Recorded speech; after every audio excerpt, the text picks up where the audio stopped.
Hello student, तो कैसे हैं आप सभी। मुझे आशा है कि आप लोग का दुर्गा पूजा बहुत सफल हुआ होगा और इसी कारण बीच में क्लासेस नहीं आ पा रही थी। लेकिन आज से क्लासेस रेगुलर रहेगा, कोई दिक्कत नहीं हो, ठीक है।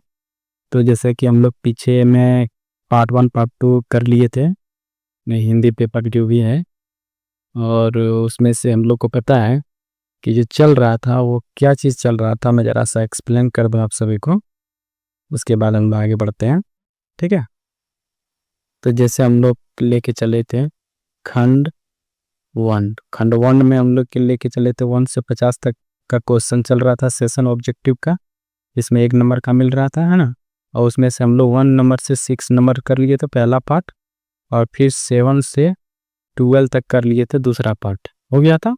अगर नहीं देखे हैं तो जाके वीडियो के डिस्क्रिप्शन में और आई बटन में लिंक है, जाके देख सकते हैं। तो ये दोनों क्लियर कराने के बाद आज जो है ना आप लोग का 13 नंबर से 25 नंबर तक रहेगा, ठीक है।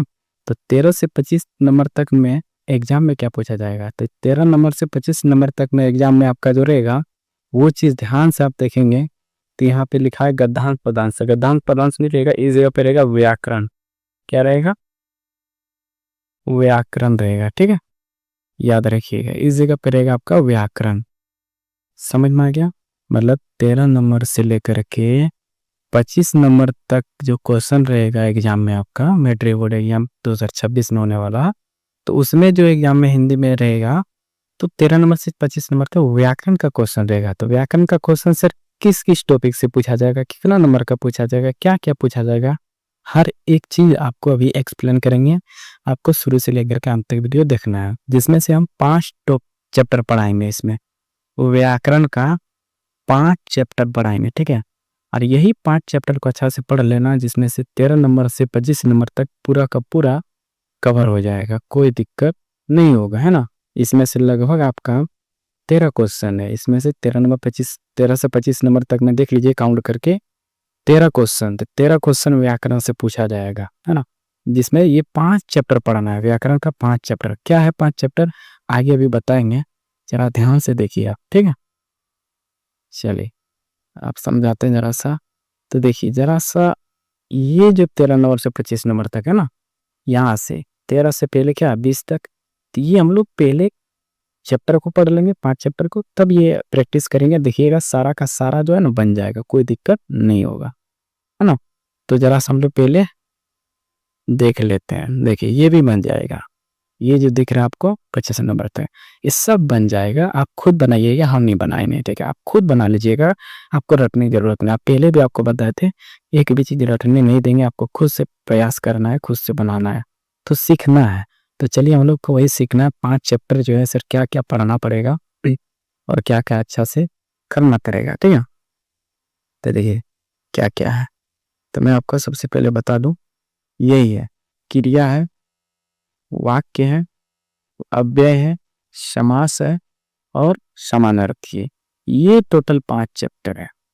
यही 5 चैप्टर अगर पढ़िएगा तो इसमें 11 नंबर दिख रहा है, तो यहाँ पे आप 13 नंबर सेट कर लीजिए, ठीक है। यही 5 चैप्टर से आपको 13 नंबर मिलेगा, मतलब 13 क्वेश्चन यही 5 चैप्टर से पूछा जाएगा एग्जाम में, 13 नंबर से 25 नंबर तक में, और सारा का सारा लड़ जाएगा एग्जाम में। आप सारा का सारा बना सकते हैं।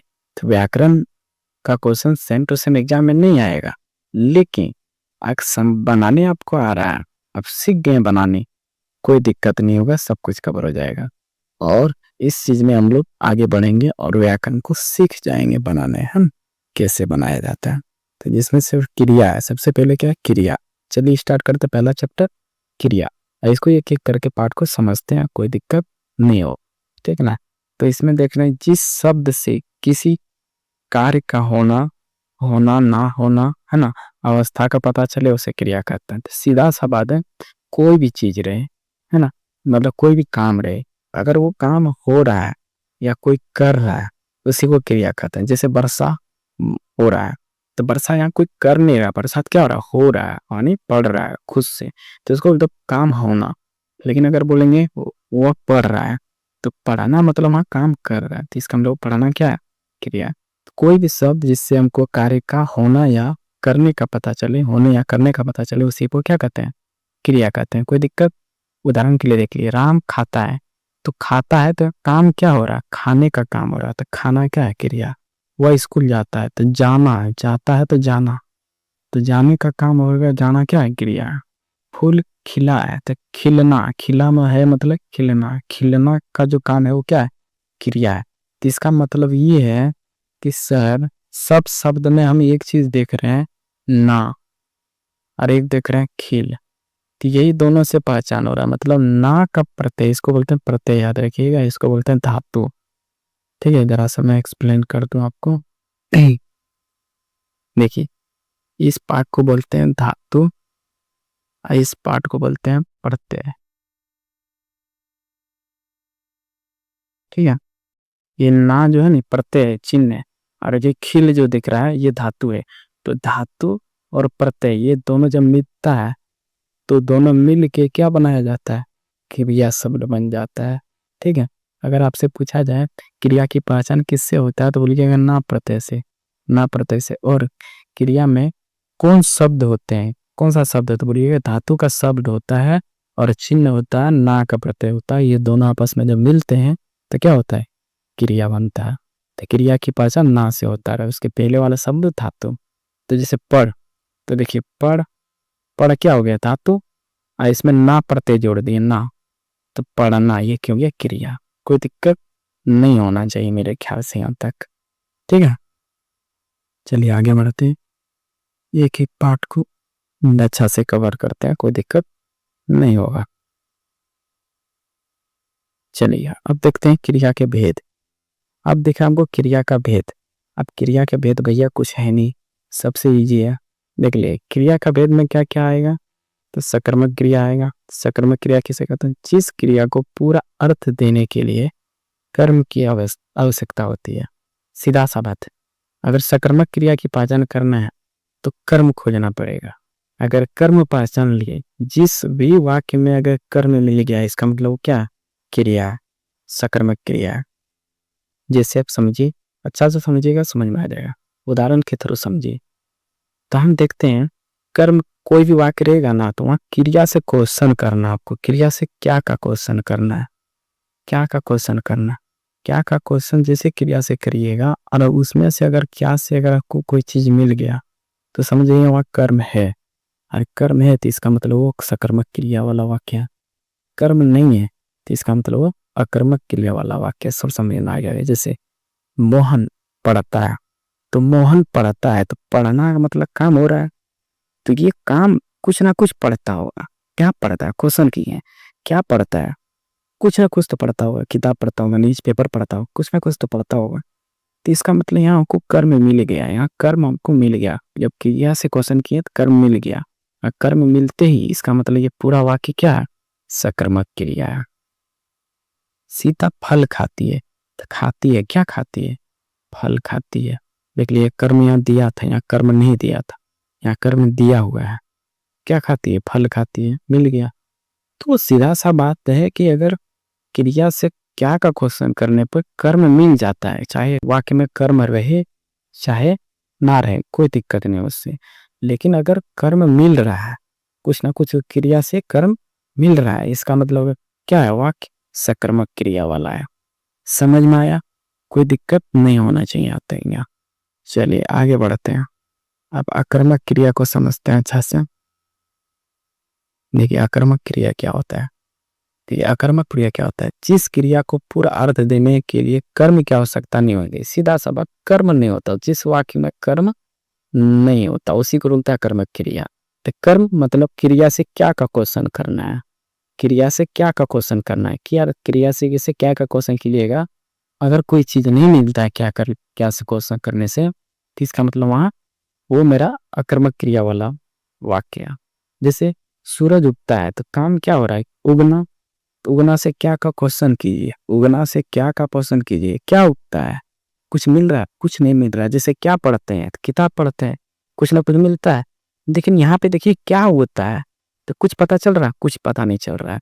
जब कुछ पता नहीं चले इसका मतलब यहाँ कर्म नहीं है, कर्म नहीं है तो कर्मक क्रिया वाला वाक्य है।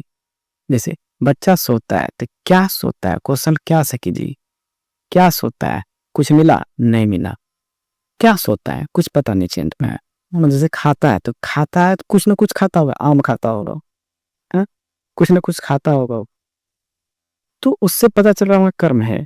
लेकिन यहाँ क्या सोता है, तो क्या सोता है कुछ पता नहीं चल रहा है। ऐसे क्रिया जिसमें क्या का क्वेश्चन करें और कोई कर्म ना मिले, इसका मतलब वो क्या, अकर्मक क्रिया है। तो अकर्मक क्रिया की पहचान हो जाएगा, कोई दिक्कत नहीं होना चाहिए मेरे ख्याल से सकर्मक और अकर्मक क्रिया में। ठीक है, सकर्मक और अकर्मक क्रिया में कोई दिक्कत नहीं होना चाहिए। अब आता है दूसरा, अब आता है सहायक क्रिया पे। देखिए, अब आता है सहायक क्रिया। सहायक क्रिया बोलता है मुख्य क्रिया को पूरा करने में सहायक करता है। देखिए सीधा सा बात है भैया कि सहायक क्रिया वो होता है, सहायक मतलब हेल्प, देखिए हेल्प, सहायक मतलब हेल्प, मदद है ना, सहायक मतलब मदद करना, तो ये मदद करता है। जैसे देखिए खेलना क्रिया हुआ,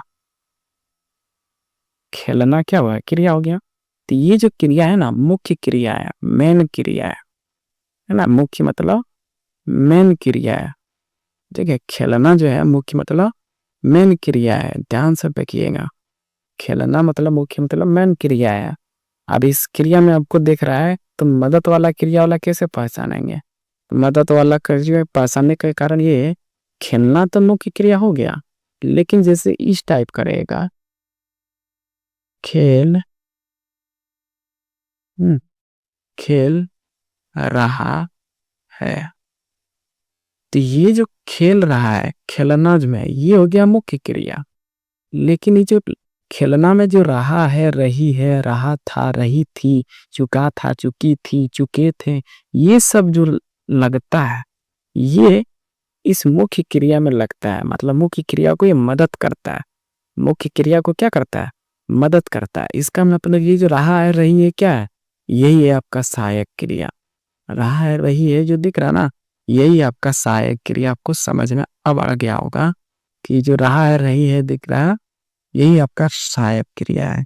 सिर्फ रहा रही नहीं, चुका है ना, चुका था, चुके थे, है ना, आ रहा था, आ था, है ना, या था, इस टाइप का जितना भी दिख रहा है, तो ये सारा क्या है, सहायक क्रिया है, क्योंकि ये मदद करता है। लेकिन खेलना, लिखना, दौड़ना, पढ़ना, वो सब क्या है, मुख्य क्रिया है। लेकिन उस मुख्य क्रिया में जो जाके जुड़ रहा है लास्ट में, था, थी, गा, गे, गी, है ना, होगा, होगी, तो इससे जो जुड़ रहा है, तो यही आपका क्या है, सहायक क्रिया है। शायद यहाँ तक आप पहचान लिए होंगे। आगे बढ़ते हैं, अब आपको और अच्छा से समझाते हैं। देखिए ऐसे समझिए, ध्यान से देखिए और अच्छा से समझ में आ जाएगा। देखिए वो खेल रहा है, तो खेल रहा है पूरा वाक्य है मेरा, ध्यान से देखिएगा। वो खेल रहा है, तो ये पूरा क्या हो गया, वाक्य हो गया। तो जरा से देखिएगा, खेलना ये क्या हो गया, मुख्य क्रिया होगी, मुख्य क्रिया हो गया। और रहा है जो जुड़ रहा है, यही मेरा क्या होगा, सहायक क्रिया हो गया। अब बस समझ में आया। देखिए पूरा वाक्य हो गया, और ये पूरा वाक्य हो गया, हम पढ़ चुके हैं, पूरा वाक्य हो गया। और पढ़ मतलब पढ़ना, ये क्या हो गया, मुख्य क्रिया। और चुका है जो लगा हुआ है, इसके साथ मदद कर रहा है, जुड़ा है, तो ये चुका है जो नहीं, ये क्या है, सहायक क्रिया। क्या आप पहचान पाए बाकी में कौन सा क्या है। मेरे ख्याल से कोई दिक्कत नहीं होना चाहिए। ठीक है, चलिए देखिए मुख्य क्रिया की पहचान कैसे होगा। इसमें भी वही बात है। देखिए मुख्य क्रिया मतलब जो मेन कार्य करता वाक्य में, जैसे कि वो गाना गाता है, तो ये मेरा क्या हो गया, वाक्य हो गया, पूरा पूरा मेरा वाक्य हो गया। इसी को पूरा वाक्य बोलते हैं, क्योंकि इसका अर्थ निकलता है, कोई मतलब होता है। तो यहाँ पे हम देख रहे हैं गाता है ना, तो गाता है मतलब क्या हो गया, गाना। मतलब ये वो गाना नाउन वाला, संज्ञा वाला नहीं, नाम वाला गाना नहीं, एक काम वाला गाना है। गाना जो क्या करते हैं, मुंह से निकालते हैं ना, गाते हैं, आवाज निकालते हैं, तो एक काम हो रहा है। तो ये मेरा क्या है, मेन क्रिया है। गाता है, गाना मेरा क्या, मुख्य क्रिया है। समझ में आ रहा है। इसे बच्चा रो रहा है, तो ये मेरा क्या हो गया, ये वाक्य। लेकिन रोना क्या हो गया, रोना हो गया मेरा मुख्य क्रिया। और रहा है जो चुला है, वो क्या हो गया, सहायक क्रिया, इसमें जुड़ा हुआ है। तो ये मेरा हो गया सहायक क्रिया, ये मेरा क्या हो गया, मुख्य क्रिया रोना। कोई दिक्कत नहीं होना चाहिए यहाँ तक, बहुत ईजी है। चलिए अब आते हैं आगे, आगे देखते हैं क्या चीजें हैं, एक एक पार्ट को अच्छा से समझते हैं। आगे हमको दिख रहा है क्रिया की काल। अब क्रिया की काल को पहचानना है, वहां तक समझ में आ गया था। अब क्रिया की काल को पहचान में क्या चीजें हैं, जैसे वर्तमान काल एक होता है, ठीक है, ध्यान से देखिएगा। दूसरा होता है भूतकाल और तीसरा होता है भविष्य काल। मतलब वाक क्रिया जो होता है ना 3 काल में होता है ना, क्रिया जो होता है 3 काल में होता है, एक वर्तमान, एक भूत, एक भविष्य। वर्तमान मतलब अभी का समय, वर्तमान मतलब अभी का समय। जैसे मैं स्कूल जाता हूँ, तो इसका पहचान है वो जहाँ मिल जाए, समझ जाइए वो वर्तमान काल है, ठीक है। क्योंकि यहाँ मैं स्कूल जाता हूँ, देखिए लास्ट से ही पता चल गया ये जो क्रिया मेरा क्या है, वर्तमान काल है, कोई दिक्कत नहीं होना चाहिए। और भूतकाल की पहचान है था, थी, थे, था, थी, थे। क्योंकि इसमें हमको दिख रहा है इस वाक्य में क्या था, थे, थी, तो ये वाक्य मेरा क्या भूतकाल है। और देखा जाए तो भविष्य काल की पहचान जो है गा, वाक्य के अंत में गी और गे मिले, तो समझ जाइए वो मेरा क्या है, भविष्य काल है। जैसे गा गे गी देखिए लास्ट में दिख रहा है। तो यहाँ से आपको पता चल गया कि क्रिया की जो है अलग अलग काम जो है पहचान हम लोग कर सकते हैं इस टाइप से, ठीक है। और यही आपका है क्या, क्रिया की काल। तो इसमें भी हमको दिक्कत नहीं होना चाहिए। और एक चीज मैं बता दूं, अगर आपसे पूछा जाए क्रिया की कितने काल होते हैं, तो बताइएगा 3, वर्तमान, भूत और भविष्य, ठीक है, आपको ये अपना पता होना चाहिए। लेकिन अगर आपसे पूछा जाए क्रिया के भेद कितने होते हैं, क्रिया के भेद, क्रिया भेद, क्रिया के भेद मतलब प्रकार, भेद को ही प्रकार बोलते हैं। तो क्रिया के भेद प्रकार अगर पूछा जाए तो आप बताइएगा। अगर रचना के आधार पर पूछा जाए तो रचना के आधार पर आपको बताना है, तो रचना के आधार पर बताइएगा तो वही हो जाएगा, रचना के आधार पर मुख्य क्रिया और सहायक क्रिया। अगर आपके रूप के आधार पर पूछा जाए, रूप ये रचना के आधार पर हो गया। अगर रूप के आधार पर पूछा जाए, रूप के आधार पर, तो रूप के आधार पर बताइएगा क्रिया के भेद 2, रूप के आधार पर क्रिया के भेद 2 बताइएगा। कौन सा, क्योंकि रूप के आधार पर क्रिया के 2 भेद हो जाएंगे, वही सहायक सकर्मक क्रिया और आकर्मक क्रिया, है ना। तो रूप के आधार पर या फिर कर्म के आधार पर, तो रूप या कर्म के आधार पर, रूप या कर्म के आधार पर अगर पूछा जाए तो 2 बताइएगा, सकर्मक और अकर्मक क्रिया। और रचना के आधार पर अगर पूछा जाए तो बताइएगा 2 ठो मुख्य क्रिया और सहायक क्रिया। कोई दिक्कत नहीं होना चाहिए यहाँ तक ना। चलिए क्रिया आपका पूरा कंपेन करा दिया, क्रिया आपका पूरा कंप्लीट हो गया। अब आगे बढ़ते हैं, तो आगे हम लोग को दिखता है वाक्य, है ना। तो मेरे ख्याल से यहाँ तक आप अच्छा से कर लेना आपको बहुत अच्छा होगा।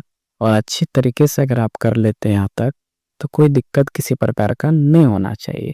लेकिन अगर यहाँ तक आप नहीं करते हैं तो एक होगा कि आपको दिक्कत होगा, आगे चल के बनाने में दिक्कत होगा, बनेगा नहीं क्वेश्चन। उससे अच्छा है कि आप पहले एक पार्ट को अच्छी तरीके से कीजिए और एक एक पार्ट को अच्छे तरह से समझ लीजिए, तब प्रैक्टिस करने में अच्छा रहेगा। और बिना मतलब का सिर्फ देखते जाएंगे तो कोई फायदा नहीं होगा, ठीक है। तो ये जो है वाक्य, तो मेरा कहना है ये वाक्य जो है नेक्स्ट वीडियो में अच्छा से क्लियर कराएंगे। तो क्रिया से जितना भी पॉइंट बताए उतना अच्छा से कर लेना है, आपको कोई दिक्कत नहीं होगा और अच्छे से समझ लेना है, ताकि आपको आगे की वीडियो में कोई दिक्कत ना हो, समझने में प्रॉब्लम ना हो। और इस टाइप से एक एक टॉपिक को हम लोग 5 चैप्टर है ना, तो 5 चैप्टर को एक एक वीडियो में एक प्रकार से क्लियर करेंगे। तब जाकर के हम लोग जो 13 से लेकर के 25 नंबर तक क्वेश्चन दिया उसको सोल्यूशन करेंगे। देखिएगा लास्ट वाले वीडियो में बताएंगे, आप पूरी तरह से क्लियर कराएंगे और सारा क्वेश्चन आप बना सकते हैं, ठीक है। तो आज के लिए इतना ही। वीडियो अच्छा लगा तो लाइक करें और नेक्स्ट पार्ट के लिए वाक्य वाला चैप्टर क्लियर कराने के लिए कमेंट करें। तो मिलते हैं नेक्स्ट वीडियो में। जय भारत, थैंक यू।